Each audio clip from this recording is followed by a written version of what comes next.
Hey everybody, today I will show you how to make a line graph in Excel. As you can see right here, this is the data that I will be using for a line graph, but you can use this for any data that you have. Firstly, we're going to select our data from which we want to create a graph. Then we click on the Insert button located in the top left corner. We are going to find an option that says Insert Line or Area Chart, and we are going to choose the first basic line graph. Then our graph is created. If you don't select data, it's going to make an empty graph, and you will need to select data manually. Now that we have our graph, we can customize it to make it look better. If we click on the brush icon on the right side of the graph, we can edit the design of the graph. Over the brush icon, there is a plus icon in which we can edit chart elements.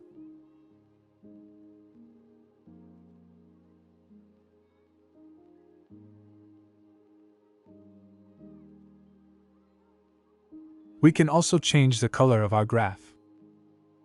I see it's also showing some negative numbers under 0, so we can fix it by clicking on Numbers, and on the right side, this window pops up in which we can format the axis. And that's going to be all for this quick tutorial. Thanks for watching.